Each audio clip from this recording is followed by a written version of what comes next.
Welcome back to Cinema Scene. Our second feature, Saint Ralph, was written and directed by Michael McGowan and released in 2004.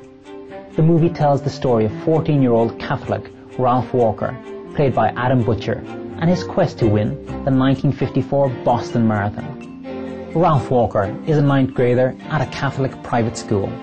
His father has passed away, and he pays daily visits to the hospital where his critically ill mother lies bedridden under the tender care of Nurse Alice, played by Jennifer Tilly.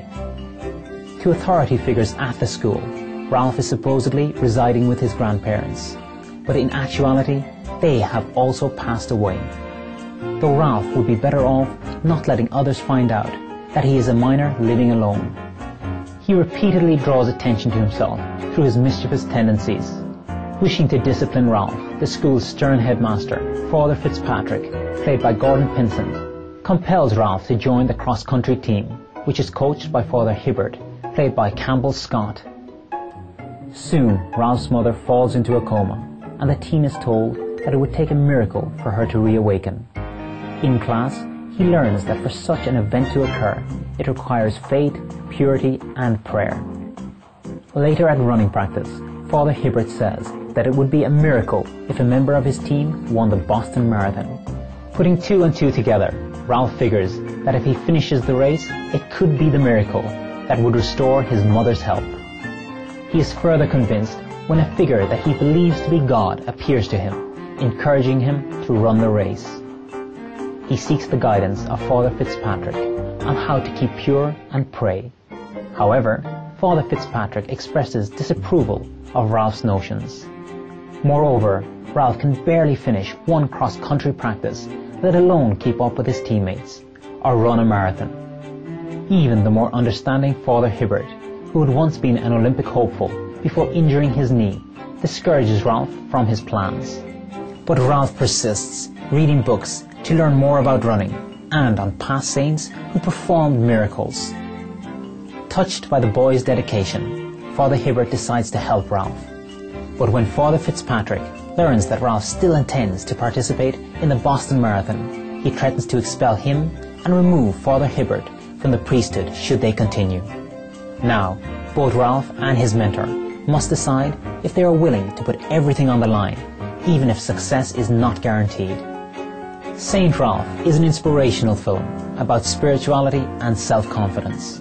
Ralph's seemingly bizarre earnestness and innocence brings refreshing humour to a touching plot, which reminds that a little faith goes a long way. Saint Ralph won 6 awards, including the Grand Prix from the 2005 Paris Film Festival. Our final movie is Invictus, directed by Oscar-winning actor and director Clint Eastwood. The story is based on a book by English-born journalist and author John Carlin. This 2009 biographical film takes us from the time of the dismantling of apartheid in South Africa to the 1995 Rugby World Cup, which was hosted in the nation. The film begins as Nelson Mandela, played by Oscar award-winning actor Morgan Freeman, has just been elected as the first black president of South Africa after 27 years in a tiny prison cell. It is clear that tensions in the country still exist, but President Mandela maintains his optimistic demeanour. Upon taking office, he asks that his staff put aside their past differences and focus on creating a brighter tomorrow for their shared country.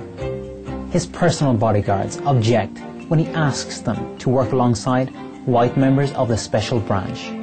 But President Mandela reminds them that forgiveness is key to rebuilding.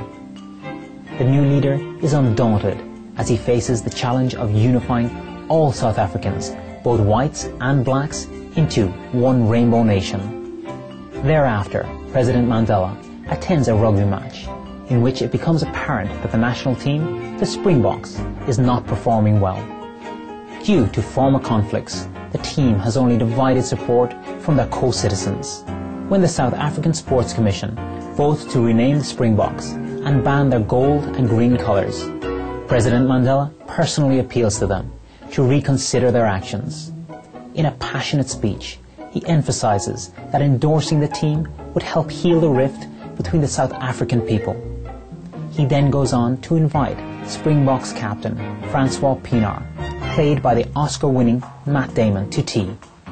The president talks to the non-political athlete about the importance of inspiring others by example. Indeed, leaders have the power of motivating people to achieve the seemingly unachievable.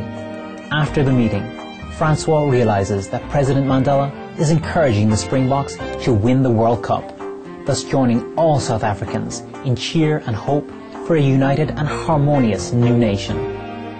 Invictus is the triumphant true story of President Nelson Mandela and how he helped turn the national rugby team, the Springboks, into a symbol of national reconciliation.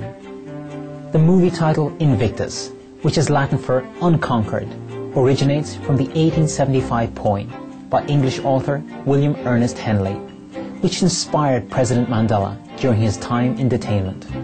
His peaceful, equitable manner and charm is beautifully depicted in this film, which exemplifies President Mandela's remarkable willpower and noble leadership.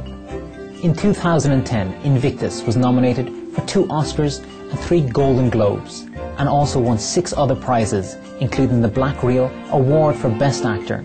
Aquila and the Bee, Saint Ralph and Invictus are truly uplifting films, which demonstrate that behind every winner is a story of hard work, perseverance and willpower. It was a pleasure having you with us for today's Cinema Scene. Coming up next is Vegetarianism, the Noble Way of Living, after noteworthy news, here on Supreme Master Television. May you succeed in all your noble endeavors. For more details, please visit www.suprememastertv.com/CS.